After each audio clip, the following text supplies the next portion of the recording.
The sailor woke up to find himself lying on a sandy beach, the wreckage of his ship scattered around him like forgotten dreams.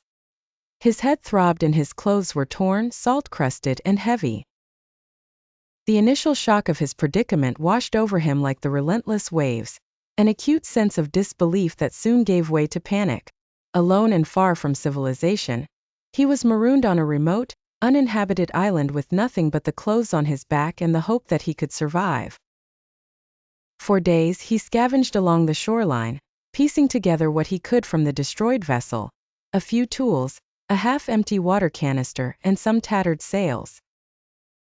His first nights were spent under the open sky, shivering beneath a blanket of stars and feeling the icy fingers of the ocean breeze. Hunger gnawed at his insides, and the initial shock gave way to a desperate struggle for survival.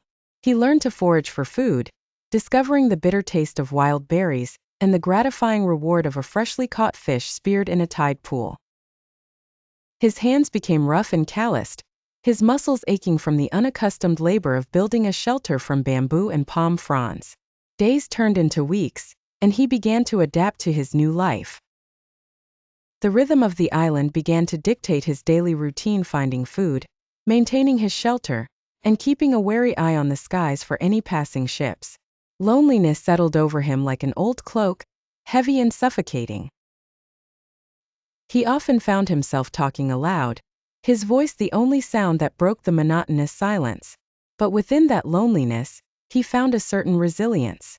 Each challenge he overcame bolstered his spirit, and he began to take pride in his small victories. Washing his clothes in a freshwater stream, perfecting the technique of starting a fire without matches, and even carving simple tools from driftwood. As the months slipped by, he carved marks into a large tree, a silent testament to the passage of time. Seasons changed and so did he. He learned to sip rainwater from leaves, to read the patterns of the weather, and to find comfort in the companionship of the island's wildlife, the darting lizards and the soaring seabirds. The island, once a prison, became his home. One night, as he sat by his fire, staring into the dancing flames, he realized that he was no longer the same man who had washed ashore all those months ago. He had been broken and remade by the island, tempered like steel and fire. In the face of despair, he had found his strength. The sailor smiled to himself, a quiet acknowledgement of his journey. Although he still longed for rescue, he knew that he had the spirit to survive, no matter what lay ahead.